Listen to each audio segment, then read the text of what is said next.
The Obama campaign fires the starting pistol and signals the start of the general election race. The president's re-election team announcing the president and first lady will hold its first two campaign rallies in just over a week. Those rallies in the key swing states of Ohio and Virginia coming up on May the 5th. But there's no time like the president, right? The vice president kicking off the Obama offense this morning, delivering a 1-2 punch to Mitt Romney. Joining me for today's political power panel, Kiki McLean, a Democratic strategist and a managing director at Porter Novelli, John Feehery, Republican strategist and president of Quinn Gillespie Communications, and Juana, a national political reporter for Politico. It's great to have all three of you here. Kiki, I want to start with you. The conjunction with the vice president's speech, the Obama campaign releasing this ad, all in the timing, I guess. Take a look at this.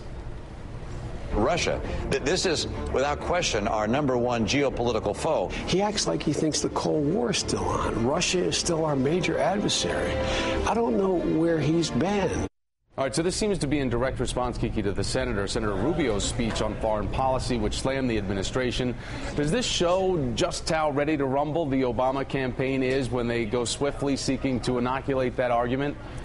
I don't know. It's really about inoculation so much as it is about really putting big topics on the table for conversation and not ignoring big moments like Mitt Romney had when he said something like that. He put a big idea on the table, and it's perfectly legitimate. And in fact, it's really important to come back and say, here's the flaw in that big idea, because there is a huge flaw in that idea. What it shows is that you have a president and a vice president who are prepared to state why they are the best prepared and best capable to move our country forward for a second term. John, President Obama gave an interview to Rolling Stone magazine and had this to say in reference to Mitt Romney, quote, "I don't think that their nominee is going to be able to suddenly say everything I've said for the last 6 months I didn't mean. I'm assuming he meant it."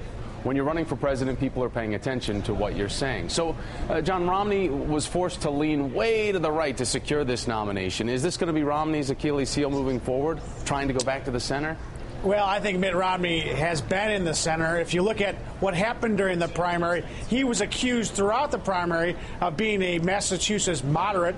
I think that label is going to stick, and that's going to actually stand up pretty well during the general election. He is seen as a centrist. He is a centrist. The effort to brand him as a conservative by the Obama administration, I think, is going to fall. And I would reject one notion. Isn't that in direct contrast to his statement of calling himself a severely conservative governor? He's the one that put those words out there, not the Obama campaign. Which was widely kind of ridiculed. He's not seen, by most voters don't see him as a severe conservative. And I would reject one notion. The problem for the president is not Mitt Romney. The problem for the president is his own record. And he has started campaigning since last year. He doesn't have any serious accomplishments over the last 6 months, and that's going to hurt him in the general election. Well, the Obama campaign announced its first rallies, as I said in the open. That's coming up on May the 5th. Two of them in the important swing states of Virginia and Ohio, both won by the president in 2008. So now there are these toss-ups when we show everybody the new NBC battleground map. How important are these two states, and what does it mean, the strategy of it all, that the Obama campaign wants to start there? You know, it is absolutely not surprising that those are the two states the Obama campaign would pick to kick this thing off. You know, these are states, like you said, that Obama did win in 2008. And I particularly think Ohio will be a very interesting race. Half of the electorate there is working-class white voters, and that is an area that both Mitt Romney and President Obama have struggled to connect with. So I expect that state's race will be particularly interesting and says quite a bit about the strategy that the campaign's looking at moving forward. As we talk about the strategy, the president's stops on the 5th are going to be at these two colleges as he really continues to do what he did before, that is court the youth vote. This comes as the GOP Super PAC American Crossroads just released this ad. Take a look at this.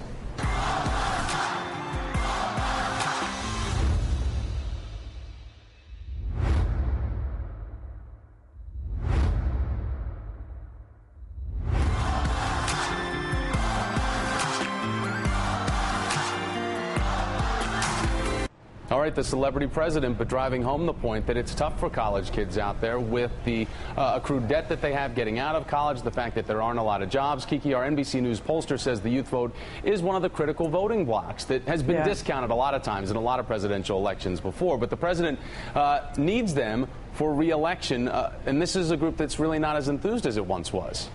Well, listen, this is a group that's trying to figure out what their path forward is, like most Americans. Where is opportunity? And in spite of what John said, you do have a president who's looked up and said, this is what we have to do and what we're doing. Bringing unemployment down, an economic plan, a jobs plan. And that's why you see things that appeal to the college kids that are the right thing to do, which is how do you make sure that they're not coming out of college with these horrific senses of debt without opportunity. And it goes really to the issue of the whole argument about the economy. You know, we talk about the women's vote and the youth vote. This is a vote and an argument about the economy. And that's what people want to know. Where are you going to move forward on this? And the president has laid out an agenda for jobs. He's moved forward on that agenda. And that's what I think people are waiting to hear from Mitt Romney. They've heard about the big corporate story he has, but they haven't heard about his plan moving forward except his support for the Paul Ryan plan. John, do you think that this is an opening for Mitt Romney to seek out the youth vote? The college kids are going to be paying for the Obama administration for years. The debt piled on their backs, the fact that they can't get a job when they graduate from college. If you'd be an idiot if you're a college graduate and vote for the Obama for 4 more years for Obama. They've been a disaster if you're a young person. I think that this is why young people are turning against this administration, and they're going to find something else. Kiki's right that they have to. The Romney campaign's got to line out something for young folks. But the number one thing is the economy, and it's been a disaster for college graduates, recent college graduates. One of the thing about Republicans, what they did before, they attacked the president's celebrity in the last election cycle when he was just the senator, and that is Senator John McCain, comparing President Obama then to Paris Hilton. It didn't work then. Do you think that they can make that stick now? You know, I think that the crux of this argument is really a question of style versus substance. If the Republicans can project President Barack Obama as a guy who has all the style, who's the hip guy, but is Mitt Romney, whereas has the ability to be a serious conservative who is able to lead this country, take the very serious challenge of being president, I think that could certainly have some legs. That said, if that's the tack they take, I expect Democrats to continue to push the theme that Mitt Romney is a conservative throwback who is out of step, not connecting with the America of today. Kiki, do you agree with that, style over substance, and the fact that President Obama is a politician of conviction, as opposed to what's been painted as Mitt Romney being a flip-flopper? Well, here's the difference. And style, substance, reporters and the rest of us will talk about who gives a good speech and who doesn't. But at the end of the day, Barack Obama can look up and say, you know what? I'm the guy who, in the face of a lot of criticism, said, I'm going to stand up for the American automobile industry and the jobs it creates, and he did, and it's paid off. He's going to be the guy who looks up and says, the banking system's important, but Wall Street doesn't get a free ride. And he stood up and he pushed for reform and he got it. And he's the guy who looked up and said, you know what? If I can get into Pakistan and we can get Osama bin Laden, I'm going to do it. That's a record. That's a record that's about the economy, about protecting our borders. Mitt Romney hasn't laid that out. And whether you're young or old, black or white, female or male, he's got to come up with that vision of what the future of this country is with him, as opposed to just the negative. You know, young people are not going to come out, other constituencies are not going to come out and vote just because of anger. There will be some, but not a majority. They have to have a reason. John, let's look at the wake that Romney has in his primary path, so to speak, and looking to reconcile the rivals that we're talking about. Rick Perry announced his endorsement of Mitt Romney, saying that he won the Republican nod through hard work and a strong organization. He, however, is giving that endorsement after endorsing Newt Gingrich the first time around. But the Texas governor didn't have such kind words for him over the past few months. Let's remind everybody. In 1996, when your advisor, Steve Forbes, was running on a flat tax, Mitt Romney said it was a tax cut for fat cats. If he says that about your plan, what are you going to say to him? Well, I would say that he ought to go look in the mirror, I guess. I consider him to be a fat cat. I get it about job creation. I understand the difference between venture capital and vulture capitalism. All right, so these, John, are the Etch-a-Sketch moments that everybody wants to do away with and pretend like they never said them in the past so they can get out there on the stump and embrace Mitt Romney for president. Do you think it's going to work?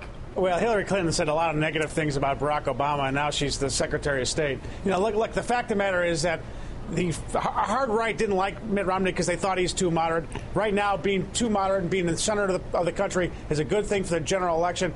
And I'd like to point back to this celebrity thing. I think President Obama is very funny. I think he's got a great voice. I think he's very cool. But I do think that people want substance, and they want someone who's going to turn around this economy, which is why they are going to vote for Mitt Romney.